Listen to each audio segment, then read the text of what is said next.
এখন প্রায় সকলেই স্মার্টফোন ব্যবহার করে, আর যারা স্মার্টফোন ব্যবহার করে তারা প্রায় সকলেই বিনোদনের জন্য কম বেশি ইউটিউবটা ব্যবহার করে। সেখানে অনেক ফিল্ম মুভি দেখে থাকে।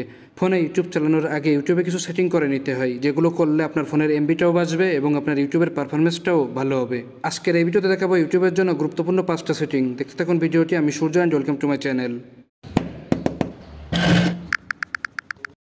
সেটিং নাম্বার 1, আমরা যারা এমবি কিনে মোবাইলে নেট ব্যবহার করি তাদের জন্য এমবি দিয়ে ইউটিউব চালানোটা অনেক ব্যয়বহুল হয়ে যায়। আর এই এমবিটা কমানোর জন্য আমরা যেটা করি, আমরা ইউটিউবে যাই। ইউটিউবে যাওয়ার পর আমাদের পছন্দের ভিডিওটা ওপেন করি। ওপেন করার পর উপরে ডান সাইডে যে 3 ডট মেনু আছে সেখানে যাই।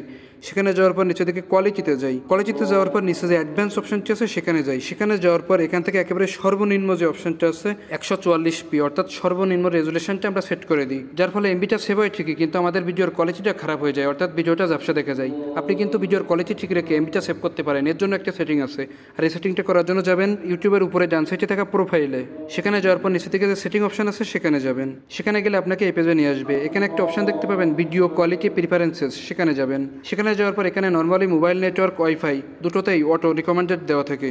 এখান থেকে আপনি শুধুমাত্র মোবাইল নেটওয়ার্কের জন্য ডাটা সেভার মোডটি অন করে দিবেন, যার ফলে আপনার ফোন থেকে যখন আপনি ইউটিউব চালাবেন তখন ডাটাটা সেভ হবে, কিন্তু ভিডিওর কোয়ালিটিটা ঠিকঠাক থাকবে। আর ওয়াইফাইয়ের ক্ষেত্রে নর্মালি ডাটাটা সেভ করার দরকার হয় না, এজন্য ওয়াইফাইতে অটো রিকমেন্ডেডই থাকবে।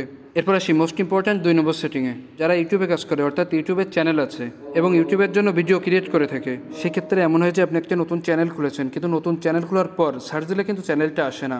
চ্যানেল খোলার পর আপনি আপনার বন্ধু বান্ধবদের জানাতে চান যে আপনার চ্যানেল এটা, কিন্তু সার্চ দিলে চ্যানেলটা আসছে না। এখানে ছোট্ট একটা ট্রিক আছে, যেটা দিয়ে আপনি যত নতুন চ্যানেলই হোক না কেন সার্চ দিলে আপনার চ্যানেলটা চলে আসবে। যেমন ধরুন আমি এখানে সার্চ দিলাম Bangla funny. Bangla funny search দিলে কিন্তু বাংলা ফানি রিলেটেড সব ভিডিওগুলো এখানে চলে আসছে, চ্যানেলটা আসছে না। এখন আপনি চাইলে বাংলা ফানির চ্যানেলটা খুঁজে বের করতে পারেন। এর জন্য উপরে ডান সাইডে থাকা 3 ডট মেনুতে যাবেন। সেখানে যাওয়ার পর এখানে ফিল্টার যে অপশনটা আছে এখানে যাবেন। এখানে যাওয়ার পর টাইপ যে অপশনটা আছে এখান থেকে আপনি চ্যানেলটা সিলেক্ট করে দিবেন। আমি এখান থেকে চ্যানেলটা সিলেক্ট করে দিলাম। দেওয়ার পর নিচের থেকে অ্যাপ্লাই দিয়ে দিবেন। দিলে দেখুন বাংলা ফানির যতগুলো চ্যানেল আছে ইউটিউবে সব চ্যানেলই কিন্তু এখানে চলে আসছে। আর এখান থেকে আপনি আপনার চ্যানেলটা খুঁজে বের করতে পারবেন খুব সহজেই, এবং আপনার বন্ধু বান্ধবদেরকে দেখাতে পারবেন যে এটা আপনার চ্যানেল। এখন আসি 3 নম্বর সেটিংয়ে। আমরা ইউটিউবে যাই, যাওয়ার পর যে ভিডিওটা আমাদের পছন্দ হয় সেখানে ক্লিক করে আমরা ভিডিওটা দেখি। অনেক সময় আমাদের এই ভিডিওগুলো টানার দরকার হয়, এর জন্য ভিডিওর উপরে ডবল ট্যাপ করলে 10 সেকেন্ড করে নর্মালি টানে। আপনি যদি অনেক বেশি টানতে যান সেক্ষেত্রে কিন্তু অনেকবার ট্যাপ করা লাগবে, কিন্তু আপনি চাইলে এই সেটিংটা করে নিতে পারেন, যেটা দিয়ে আপনি একবারে অনেকটা টানতে পারবেন। আর এই সেটিংটা করার জন্য যাবেন আবারও ইউটিউবের উপরে থাকা প্রোফাইলে। সেখানে যাওয়ার পর সেদিকে যে সেটিং অপশন আছে সেখানে যাবেন। সেখানে যাওয়ার পর এখানে যে জেনারেল অপশনটি আছে সেখানে যাবেন। সেখানে গেলে এখানে একটা অপশন দেখতে পাবেন ডুয়েল ট্যাপ টু সিক, এখানে ট্যাপ করবেন। এখানে আপনি 5 থেকে শুরু করে 60 সেকেন্ড পর্যন্ত টানতে পারবেন। এখান থেকে যদি আমি 30 সেকেন্ডটা সিলেক্ট করে দিই তাহলে দেখুন ভিডিওর উপরে ডবল ট্যাপ করলে কিন্তু 30 সেকেন্ড স্কাইপ হচ্ছে। এখন আসি 4 নম্বর সেটিংয়ে। আর এই সেটিংটা শুরু করার আগে একটু বলে রাখি, আপনি যদি আমার চ্যানেলে প্রথম হয়ে থাকেন তাহলে নিচে থাকা সাবস্ক্রাইব বাটনে ক্লিক করে পাশে থাকা বেল আইকনটি অল করে নিন, তাহলে আমার পরবর্তী ভিডিওগুলো আপনি খুঁজে পাবেন ইজিলি। আর থ্যাংক ইউ সো মাচ যদি ইতিমধ্যে সাবস্ক্রাইব করে থাকেন।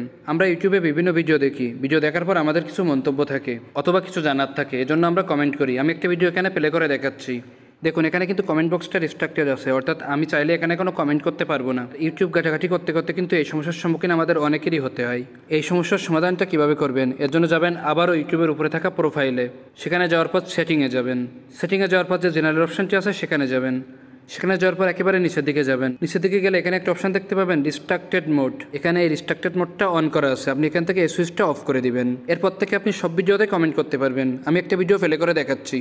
দেখুন এখন কিন্তু ভিডিওর উপরে কমেন্ট বক্সটা চলে আসছে। এখানে ট্যাপ করলেই কমেন্ট করার অপশনটি কিবোর্ডটি চলে আসছে। এরপর আসি 5 নম্বর সেটিংয়ে। আমরা ইউটিউব ওপেন করলে কিছু ভিডিও দেখতে পাই। এখান থেকে আমাদের পছন্দের ভিডিওটা আমরা ওপেন করি, কিন্তু ভিডিওটা শেষ হওয়ার আগে বিভিন্ন কাজে আমাদের ইউটিউব ছেড়ে বেরিয়ে যেতে হয়। এক্ষেত্রে দেখা যায় যে ভিডিওটা আমরা দেখছিলাম সেখানে অনেক ইনফরমেশন ছিল বা ভালো একটা ভিডিও ছিল, এরপর যখন আবার ইউটিউবটা ওপেন করা হয় তখন কিন্তু সেই ভিডিওটা ইউটিউবের সামনে আসে না এবং ভিডিওটা খুঁজে পাওয়া যায় না। আপনি চাইলে কিন্তু সেই ভিডিওটা খুঁজে বের করতে পারেন। এর জন্য নিচে যে লাইব্রেরির অপশনটি আছে সেখানে যাবেন। সেখানে গেলে এখানে হিস্টোরি একটা অপশন আছে, সেখানে যাবেন। গেলে এখানে আপনি ইউটিউবের হিস্টোরিটা দেখতে পাবেন, অর্থাৎ আপনি যত ভিডিও দেখেছেন সব ভিডিওর হিস্টোরিটা এখানে আছে। এখান থেকে আপনি আপনার পছন্দের ভিডিওটা আবার খুঁজে বের করে দেখতে পারবেন। এরপর এখানে উপরে আরেকটা অপশন আছে রিসেন্ট। আপনি রিসেন্ট যে ভিডিওগুলো দেখেছেন সেগুলো এখান থেকে খুঁজে বের করতে পারবেন। আর এটাই ছিল ইউটিউবের গুরুত্বপূর্ণ 5টা সেটিং এবং আজকের ভিডিওটা দেখে ভালো লাগলে লাইক দিবেন, কমেন্ট করে জানাবেন, আর আমার চ্যানেল আর কে 24 সাবস্ক্রাইব করবেন। আজ এই পর্যন্তই, সামনে একটা নতুন ভিডিও নিয়ে আসবো। ভালো থাকুন, সুস্থ থাকুন।